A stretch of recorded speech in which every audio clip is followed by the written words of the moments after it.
나라는 한 사람을 표현하는 말에는 여러 가지 단어가 있습니다. 예를 들어서 저를 얘기하자면요, 저는 교회에서는 담임 목사님이라고 성도님들께서 불러주시고, 집에서는 제 아내가, 저희 사모가 여보라고 부르고, 제 아들은 아빠라고 부릅니다.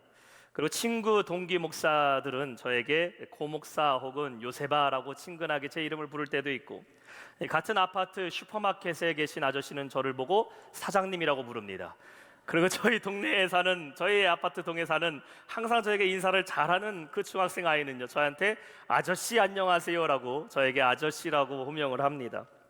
저 한 사람을 표현하는 호칭에는 참 많이 있어서요, 가끔은 헷갈릴 때가 있습니다. 어느 날 제가 식당에서 밥을 먹고 있는데 뒤에서 갑자기 문 쪽에서 누가 목사님 이렇게 인사를 하는 겁니다. 저도 깜짝 놀라서 우리 교회 성도님인 줄 알고 화들짝 이렇게 뒤를 쳐다봤더니 저를 부르는 게 아니라 그 가게 안에 다른 목사님이 계셨습니다. 그래서 그분이 집사님 오셨냐고, 제가 뒤돌아본 다음에 안 본 척하면서 얼마나 어색했는지 모릅니다. 저만 그런 게 아니라 재밌는 것이, 올해 가을에 제가 교단 총회에 갔었는데 그 교단 총회에 우리 침례교회 많은 목사님들이 앞에 다 많이 앉아 계셨습니다.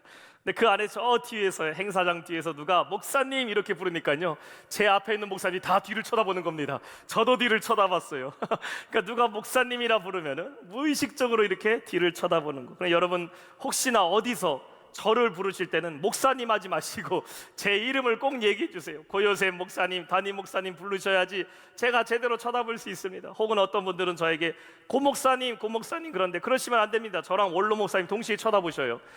그래서 항상 이름을 불러주시기를 부탁을 드리겠습니다. 참, 호칭이라는 것이 그렇죠. 여러분도 그러실 것 같아요. 집에서는 아내이면서 직장에서 또 친구들과 만났을 때 호칭이 다 다릅니다. 남자분들도 그러시죠. 사회에서 부르는 호칭, 또 직장에서 부르는 호칭, 또 내 친구들과 부르는 호칭, 한 사람을 얘기하는데 여러 가지 호칭이 있다는 것을 우리는 보게 됩니다. 또 호칭이라는 것이 때와 장소에 맞게 불러야 되죠.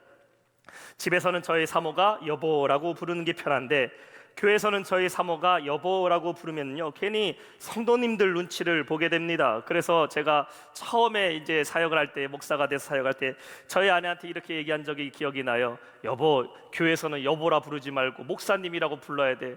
그러니까 마치 이게 아버지를 아버지라 부르지 못하고 남편을 남편이라 부르지 못하는 그런 호칭에 참 애매함이 있다라는 것입니다. 지금도 사실 조금 어색해요. 저희 사모님이, 저희 사모님도 어색하죠. 저희 사모가 어디 모임 가서 우리 목사님이 이렇게 얘기하시는데요, 그렇게 들으면은 저는 남편인데 아직도 참 얼마나 어색한지 모릅니다. 저는 한 사람인데 부르는 호칭이 다 다르다라는 것이죠. 그 사람과의 관계에 따라서, 혹은 내가 있는 상황과 위치에 따라서 그 사람을 부르는, 한 사람을 부르는 호칭에는 다양한 의미가 있다는 것을 우리는 보게 됩니다. 자, 그렇다면 여러분에게 질문하고 싶어요. 여러분은 예수님을 어떻게 알고 계십니까? 여러분이 아는 예수님은 어떤 분이시고, 여러분은 그분을 어떻게 부르고 계십니까? 이것은 저의 질문이 아니라 오늘 제자들에게 하셨던 예수님의 질문입니다. 예수님의 주변에는 늘 수많은 군중들이 따라다녔어요. 그리고 주님도 그것을 잘 알고 계셨습니다. 오늘 본문의 앞절인 마태복음 16장 9절과 10절에 보면은 오병이어로 5,000명을 먹이신 기적과 예수께서 떡 7개로 4,000명을 먹이신 기적에 대해서, 7병에 대해서 주님의 기적을 말씀하고 계십니다. 이처럼 예수님이 가셨던 곳, 여러분 한번 상상해 보십시오. 예수님이 가셨던 그곳에는 못해도 5,000명, 남자와 여자 합치면은 8,000명 이상 되는 수많은 군중들이 예수님을 쫓아다녔다라는 것을 우리는 볼 수가 있습니다. 그들 중에 예수님 모르는 사람 누가 있겠습니까? 당연히 그들은 예수님이 누구인지 알았던 사람들이었고, 예수님을 알기 때문에 그들은 예수님을 광적으로 쫓아다녔다라는 것이지요. 만약에 내가 관심이 없는 사람이라면 뭐라 이런 질문 하겠습니까? 그 사람이 나를 어떻게 생각하든, 나를 좋게 생각하든, 내 이름은 알든 모르든 아무 관심이 없습니다. 예수님께서 지금 제자들에게 질문하고 계셔요. 사람들이 나를 누구라 하느냐? 이 질문에는 뭐가 포함되어 있어요? 주님은 사람들이 주님을 어떻게 생각하고 있는지 관심을 갖고 계셨다는 것입니다. 예수님은 복음을 전하실 때마다 자기 자신이 누구신지에 대해서 자꾸 드러내셨어요. 기적을 행하실 때마다 나는 하나님의 아들이다, 주님은 자신이 메시아라는 것을 몇 번째차 말씀하셨습니다. 무슨 일을 행하실 때마다 인자를 보라, 하나님의 아들을 보라, 너희의 구원자를 보라, 메시아인 예수를 보라, 주님은 자신을 자꾸 드러내셨습니다. 왜냐하면 예수님의 관심은 사람들이 내가 누구인지를 알기를 원하셨다라는 겁니다. 주님 먼저 행하시는 기적과 이적을 보기 전에 너희가 알고 있는, 너희가 보고 있는 나 예수가 어떤 사람인지를 알기 원하셨다라는 것이에요. 성경을 기록한 이유가 무엇일까요? 성경을 통해서 하나님은 무엇을 알려주고자 하시는 것일까요? 한 가지입니다. 성경 66권은 바로 예수 그리스도에 대해 기록하고 있는 말씀임을 믿으시기 바랍니다. 요한복음 20장 31절 말씀 한번 볼까요? 함께 읽어봅시다. 시작. 오직 이것을 기록함은 너희로 예수께서 하나님의 아들 그리스도이심을 믿게 하려 함이요 또 너희로 믿고 그 이름을 힘입어 생명을 얻게 하려 함이니라. 아멘. 그러니까 우리가 갖고 있는 하나님의 말씀이, 이 성경책이 누구를 말하고 있다? 예수 그리스도를 말하고 있다라는 겁니다. 그래서 하나님은 이 성경을 우리에게 주셔서 예수 그리스도가 하나님의 아들이라는 것을 너희가 믿게 하는 것이고, 더 나아가 그 아들 예수 그리스도를 믿음으로 말미암아 우리를 구원에 이르게 하시기 원하는 하나님의 모든 계획이 이 안에 담겨져 있다는 것입니다. 예수님 이야기죠. 예수님 이야기. 예수님의 관심은 사람들이 내가 누구인지, 예수가 누구인지를 알기 원하셨다라는 것이에요. 주님의 이러한 질문에 제자들이 뭐라고 대답합니까? 14절 볼까요? 이르되 더러는 침례 요한, 더러는 엘리야, 어떤 이는 예레미야나 선지자 중에 하나라 하나이다. 여러분, 이 중에 정답이 나왔습니까? 예수님이 누구신지 제대로 대답한 해답이 나왔습니까? 아닙니다. 예수님은 침례 요한과 같이 말씀을 전파하시기 시작할 때에 회개하라 천국이 가까웠느니라, 주님은 침례 요한과 같이 복음을 선포하셨고 믿는 자들에게 침례를 주셨어요. 그러나 예수님은 침례 요한이 아닙니다. 오늘 말씀의 두 번째는 베드로가 아는 예수님입니다. 자, 15절 말씀 볼까요? 이르시되 너희는 나를 누구라 하느냐.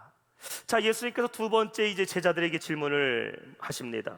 사람들은 나를 제대로 알지 못한다면은 그러면 너희는 나를 누구라 하느냐?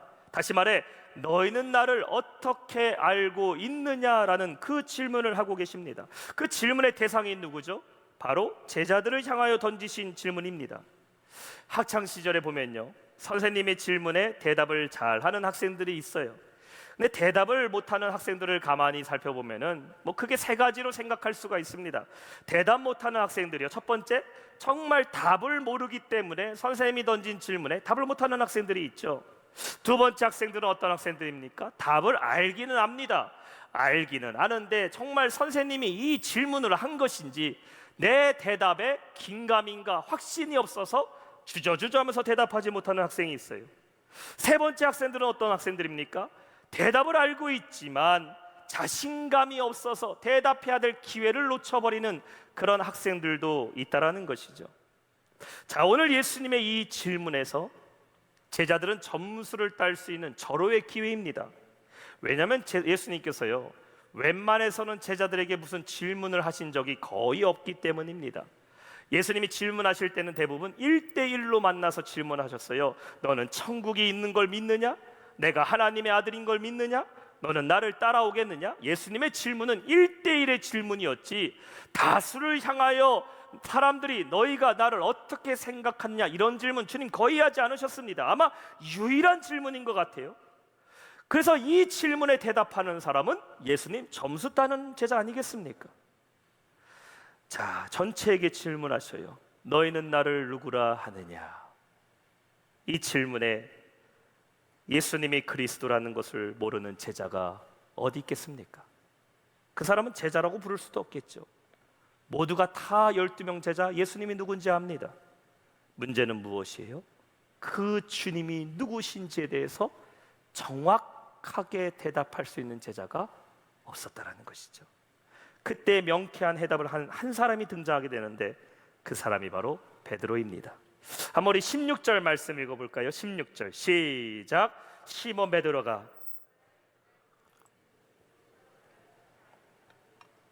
베드로가 대답합니다. 주는 그리스도시요 살아계신 하나님의 아들이시니이다. 오늘 이 본문의 이야기는 마가복음 6장에서도 누가복음 9장에서도 동일하게 기록하고 있습니다. 마태복음, 마가복음, 누가복음에 이 사건이 기록되고 있는데요, 동일하게 모든 세 개의 복음서에서 이 대답을 한 사람의 이름을 한 사람만 공개하고 있어요. 그 사람이 바로 베드로가 대답하되라고 성경은 말하고 있습니다. 그래서 우리는 생각할 수 있어요. 베드로가 제자들의 생각을 대표해서 예수님께 말한 것일 수도 있고, 아니면은 진짜 나머지 11명의 제자들은 예수님의 그 질문에 꿀먹은 벙어리가 되어서 가만히 있는데 베드로만이 손을 들고서 주는 그리스도시요 살아계신 하나님의 아들이십니다라고 담대하게 대답한 것일 수도 있습니다. 우리는 정확하게 알 수는 없어요. 근데 분명한 것은 주님께서는 이 대답을 했던 베드로에게, 제자들이 아닙니다, 이 대답을 했던 베드로에게 축복하시며 말하고 있어요. 너의 이름 베드로와 너의 이 고백에 내 교회를 세우겠다라고 말씀하십니다. 자, 베드로가 예수님에 대해서 정확하게 말하고 있어요. 주는 그리스도시요 살아계신 하나님의 아들입니다. 영어로는 You are the Christ, the Son of the Living God이라고 말하고 있습니다. 여러분, 예수님은 그리스도이심을 믿으십니까? 믿으신 분들이 크게 아멘 합시다. 예수님은 그리스도이심을 믿으십니까?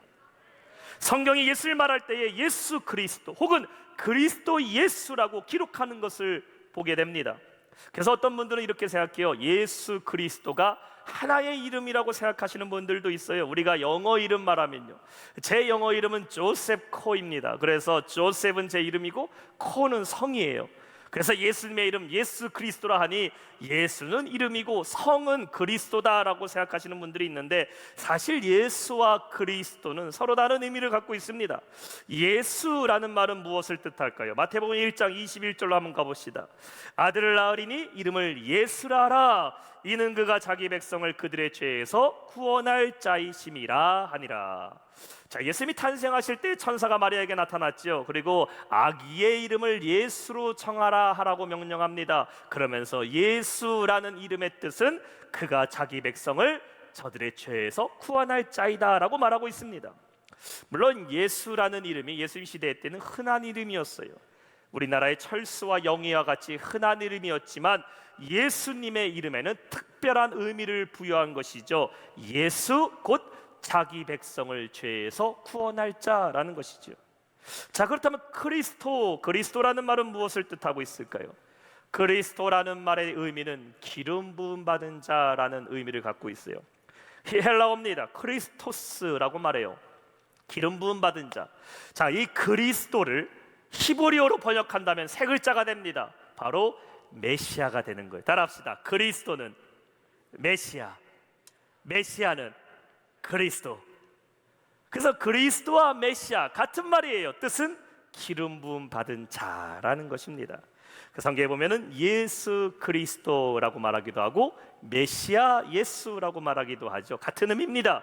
기름 부음 받은 예수라는 것이에요. 베드로가 고백했어요. 주님은 그리스도입니다. You are the Christ. 왜 그리스도라는 고백이 중요할까?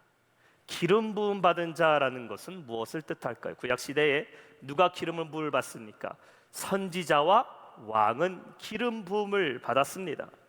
근데 예수님은 이러한 선지자와 왕과 같은 하나의 기름 부음 받은 자가 아니죠. 주님은 유일하신 그리스도라고 베드로가 고백했다라는 것이에요.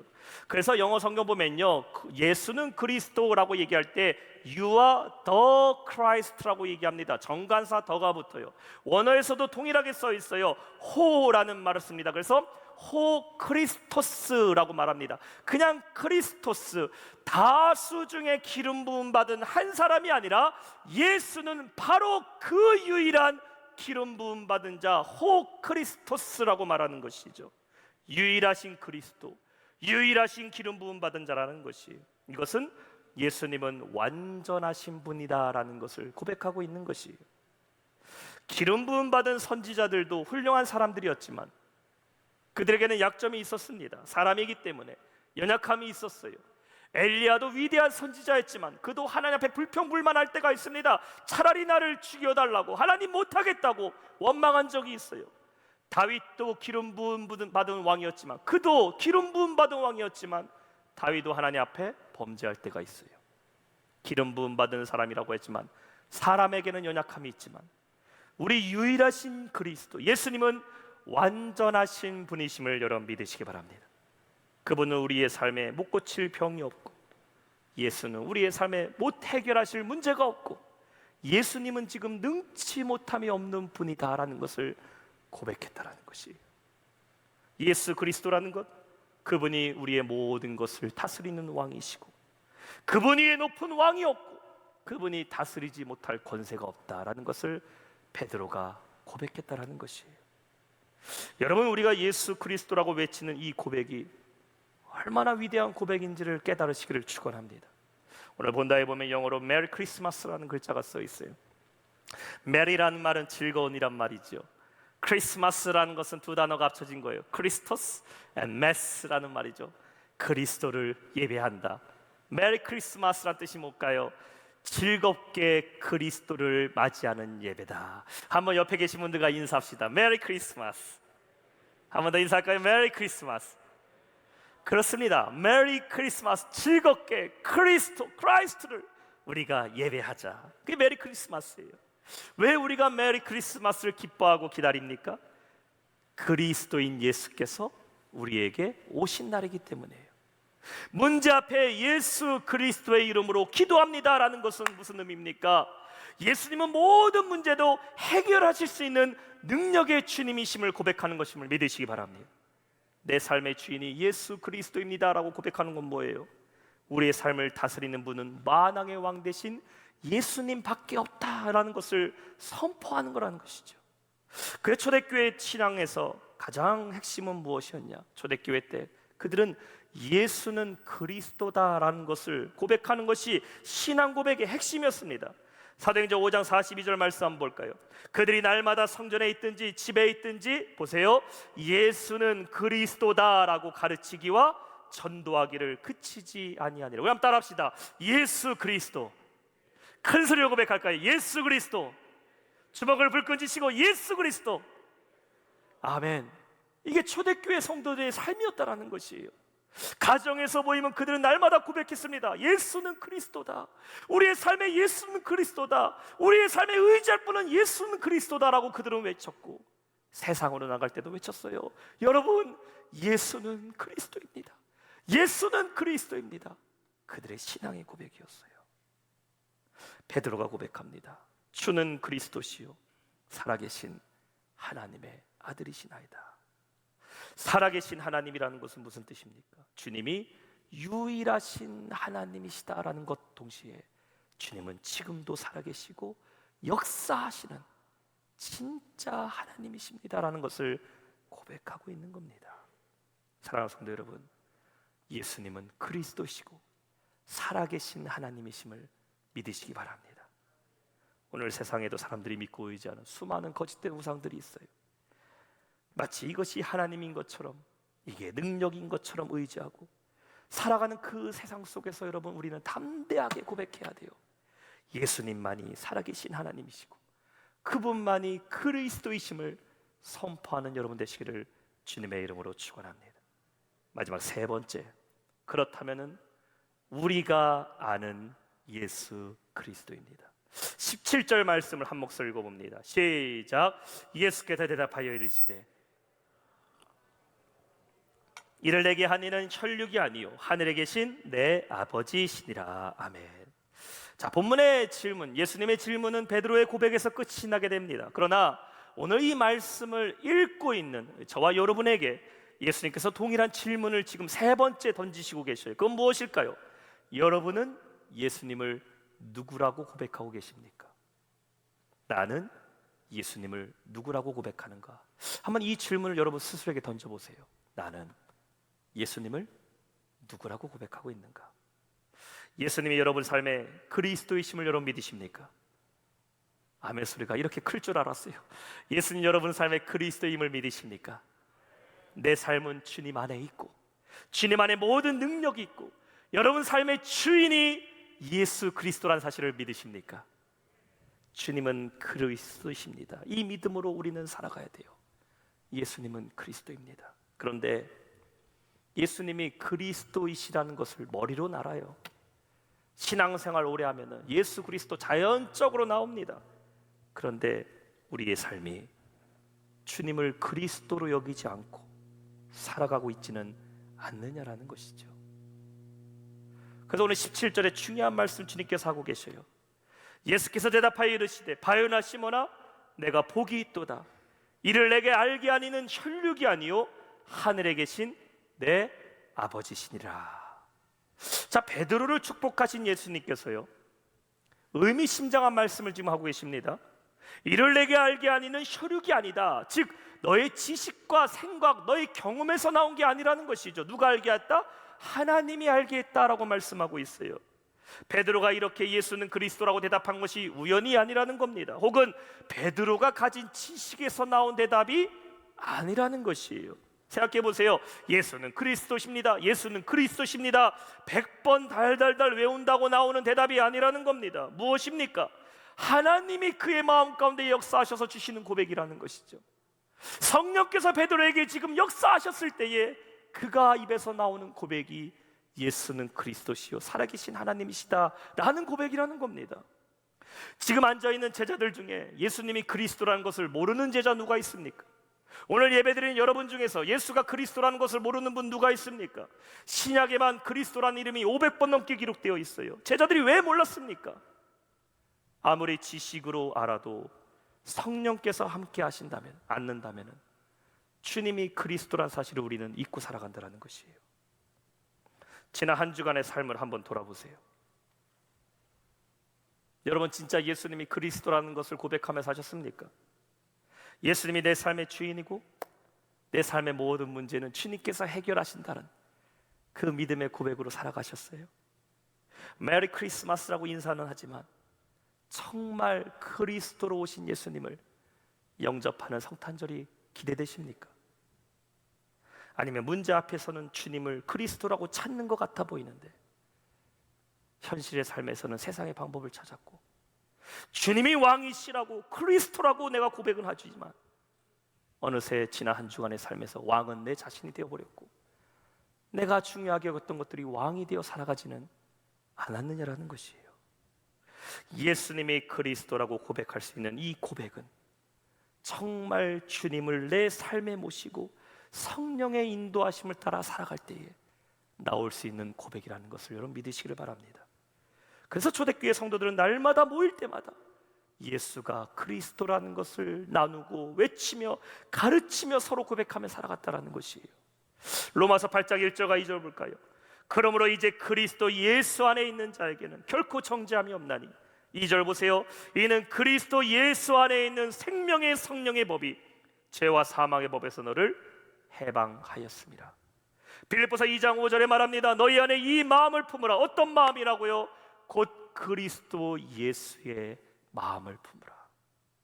바울이 모든 서신에서 권면할 때에 빠지지 않는 것이 바로 그리스도 예수라는 말이에요. 왜 그럴까요? 이토록 예수가 그리스도라는 것을 강조하지 않는다면 우리는 너무나 쉽게 그것을 잊고 살아간다는 것입니다. 잊고 살다가 주님이 어느 날 갑자기 물어보셔요. 너는 나를 누구라 하느냐? 바쁜 삶을 살아갈 때 어느 날 주님이 여러분의 삶에 찾아오셔서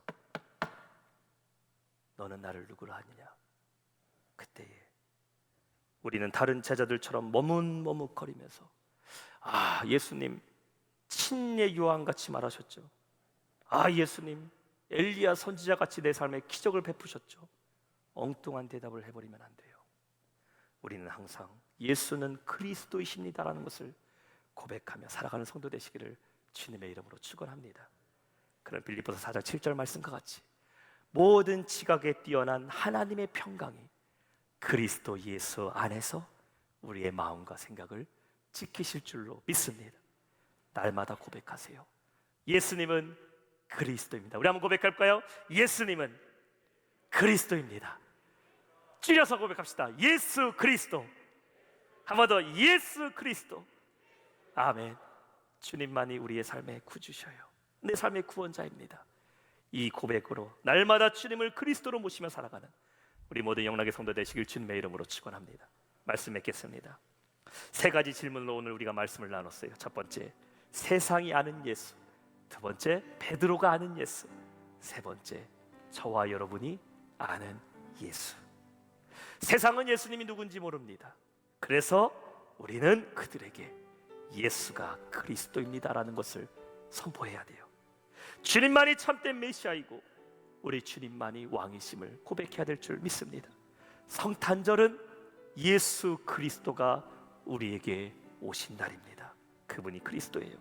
이 고백이 우리의 삶의 증거가 되기 위해서는 우리도 베드로와 같이 주는 그리스도시요 살아계신 하나님의 아들이라는 것을 고백하는 삶을 살아야 됩니다. 주님이 여러분에게 물어보는 질문, 너희는 나를 누구라 물어보는 것은 이론적인 해답을 말하는 게 아닙니다. 정답 물어보는 게 아니에요. OX 퀴즈 물어보는 게 아닙니다. 주님의 이 질문은 우리의 실천적인 해답을 요구하고 있는 겁니다. 나를 예수 그리스도로 너희가 안다면 너희의 삶은 정말 그리스도와 함께 살아가고 있느냐? 너는 하루를 살아갈 때에도 내가 너의 그리스도라는 것을 기억하고 살아가고 있느냐? 이 질문을 여러분에게 주시는 겁니다. 이 대답을 하기 위해서는 한마디 말이 아니에요. 삶으로 대답하셔야 돼요. 삶으로, 실천으로 고백해야 돼요. 주님만이 내 삶의 그리스도입니다. 문제를 만날 때, 환경을 만날 때, 좋은 일을 만나든 슬픈 일을 만나든지 간에 예수님은 내 삶의 주인이십니다. 그리스도입니다. 이 믿음으로 고백하며 살아가는 우리 모든 영락의 성도 되시기를 주님의 이름으로 축원합니다.